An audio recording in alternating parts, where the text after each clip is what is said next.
Major Desmond Brophy, call sign Deuce. Deuce is a Canadian Forces experimental test pilot on exchange with the U.S. Air Force. He tests F-16s with the 416th Flight Test Squadron at Edwards. Okay, great. Here we are out in the flight line at the 416th Flight Test Squadron, and what you see behind me is F-16 tail number 445. This is one of the unique test F-16s that we have at Edwards Air Force Base. These aircraft are specifically instrumented for the flight tests that we do here at Edwards. We can go ahead and have a look up inside. Okay, here we are inside the cockpit of one of our test F-16s at Edwards Air Force Base. As you can see, it's a fairly tight cockpit in the F-16. There's not a lot of room.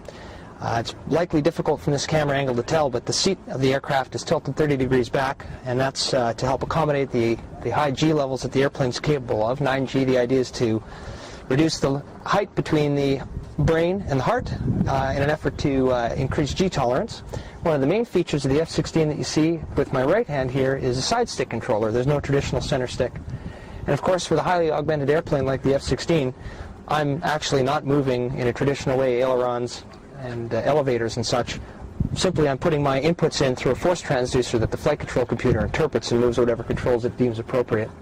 The seat that I'm sitting on is a 0-0 capability ejection seat, which means that you can eject on the ground with zero airspeed, and that's what this yellow handle is, right in between my legs.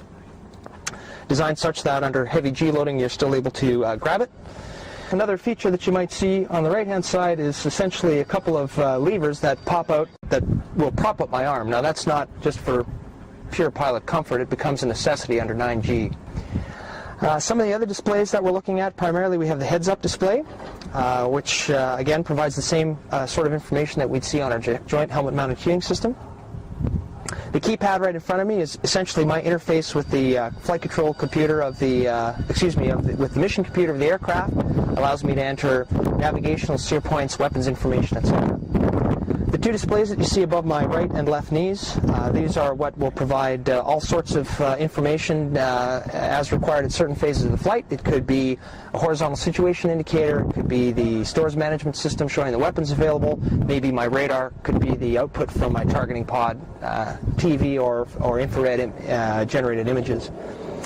In between my leg is a traditional HSI, horizontal situation indicator, with TACAN information, ILS information, etc.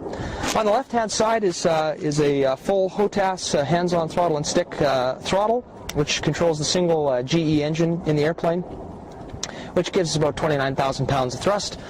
And the airplane is in that weight category, 29,000 pounds, when you've removed the air-to-ground ordnance. So it gives us a pretty good thrust-to-weight ratio. Other than that, we have traditional controls for the canopy as well as for the landing gear. Another interesting thing about the F-16 is there's no separate flap handle. The control of the flaps is essentially integrated through the landing gear handle. So we raise the gear, and the gear comes up, and the trailing edge flaps come up. We put the gear handle down, the gear comes down, and the trailing edge flap goes down. What impressed me right away with the F-16, two things that really impressed me right away were the first thing was the amazing amount of thrust that these motors have. It is an unimaginable kick when the afterburner engages. Just an amazing amount of thrust in this aircraft. It'll still accelerate right through 800 knots. It'll still accelerate at high G levels. The second thing that's very impressive, and you can't see in this particular shot, is the canopy.